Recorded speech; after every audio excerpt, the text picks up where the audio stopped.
5 Reports from the Field of Miseries by Krishna's Mercy. तब लगी कुशल न जीव कहूँ सपने हूँ मन विश्राम, जब लगी भजत न राम कहूँ शोक धाम तजिकाम.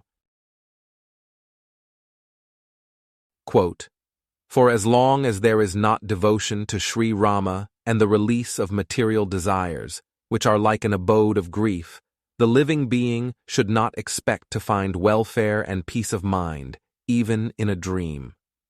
Dohavali 131. In the following hypothetical situation, we are scanning the television channels late at night, heading into the weekend. Perhaps such a scene rarely occurs anymore, with the dreaded replacement of infinite scrolling, but in this case, we happen to stumble upon various news reports. There is a reporter live at each scene, detailing the recent events. Those events share a common theme. 1. A home abandoned. Well, we are live at the home of this family, who are in utter disbelief.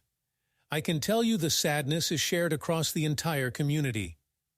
The mother and children are seen sobbing, in total despair. They are practically inconsolable.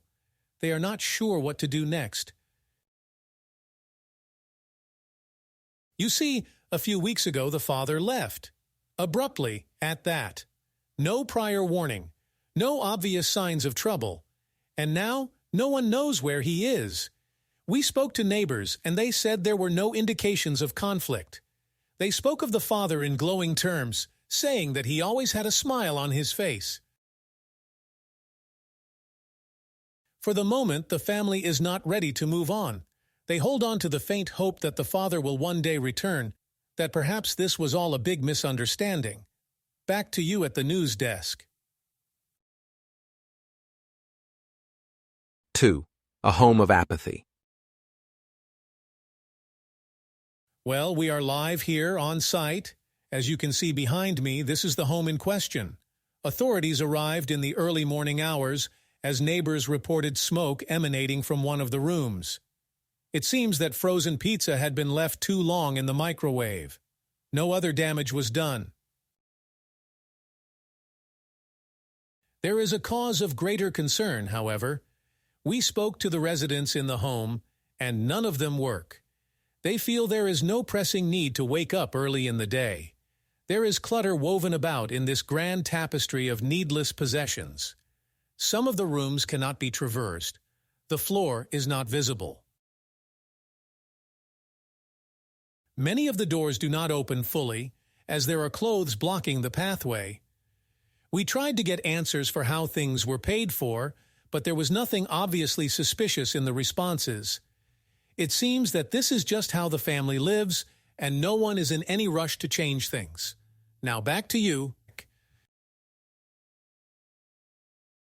3. A home of destitution. Well, we are live here at the home of this couple where the husband has just been let go from the local plant. He had worked there dutifully for decades. Now, in what seems like an all-too-familiar story, he is without a job. The plant is closing down at the end of the month, and this entire community is shaken. This particular couple does not have much savings to rely upon. They are in the process of reaching out to family members, but they have lost contact with most of them. I spoke with the husband, and he says that it has been years since he has contacted any of his brothers or sisters. Perhaps there will be some rescue eventually, but for now, the community remains together, uplifting each other during these difficult times. They are united in their grief, temporarily uplifted through prayer. Now, back to you. 4. A home of addiction. Well, we are live here at the home of the altercation. Police responded to an emergency call a few hours ago. When they arrived, they saw a woman beaten and battered. The husband was yelling and screaming. He appeared to be intoxicated. No further damage was done. but neighbors say that this is a regular occurrence. They were surprised to see the police actually show up. They hope something is done, as it is a dangerous situation for all parties involved. They believe there are addiction problems relating to alcohol. Now, back to you. 5. A home of abuse. Well, we are live, with the home of the child right behind me. It was today, during an otherwise typical day at school, that one of the teachers noticed something strange. The child arrived with bruises on their arm. When asked about the cause, the child would not give a straight answer. It was early in the morning, and the bus drivers had not witnessed anything suspicious on the ride to school. That is when the investigation started, and it led everyone back to the home. It seems that the children living here are facing difficult circumstances. The parents are imposing high standards in education. They repeatedly stress the need to get the best grades in order that the children may attend college for the purpose of becoming a doctor. While the children presented a brave face, they all seemed terrified. They said that the lashings occur whenever there is a blemish on the report card. If they fail to get a perfect score on an important exam.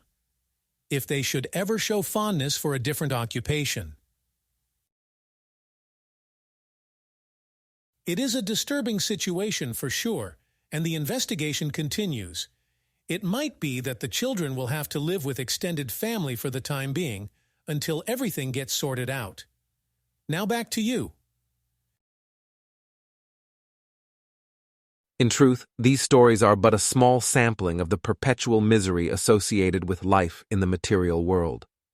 These are more obvious signs of disturbance, of trouble, but in fact, everything relates to the mind. Someone could be living in the lap of luxury, with every need attended to in a swift manner, but still be filled with fear, dread, and depression. This is due to the influence of the mind.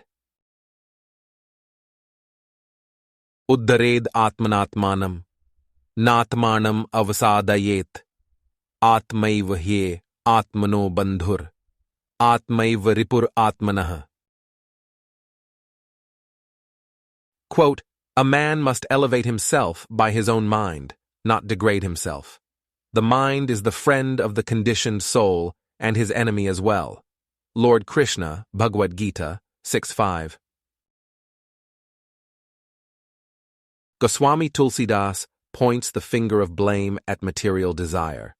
The Sanskrit word is ka'ama. The comparison is to a house of horrors. Shokdham. Ka'ama creates a resting place, a residence, if you will, that is full of grief and misery. The recommendation is to abandon ka'ama, set it aside, release it, pay no attention to whatever temporary desires manifest. Simultaneously, have devotion to Shri Rama. Always think of the welfare of the Supreme Lord. Work for his interests. Transition desire to his lotus feet. Change the nature of desire from ka'ama to bhakti. The two must exist simultaneously. If I maintain ka'ama and try to worship Shri Rama, the devotion will not be steady. This is because when there are interruptions to my ka'ama, when my shoka continues, I will blame God. After all, I am worshipping him all of the time. Why are my miseries still there? It must be his fault. Without bhakti, we will not find happiness even in a dream. We will have the lasting imprint of the terrible images associated with shoka. We will find one misery after another, in lifetime after lifetime. On the other side, with the proper formula, we can be a shoka, or without grief, irrespective of the conditions. This is because we are always thinking of the beloved husband of Sita and his transcendental association. In closing, those lasting images to pound, my mind with sadness abound. That suffering and terrible grief, when will they find relief? Like shoka from home to home, solved through one way alone. That bhakti to Shri Rama now, and a life without kama vow.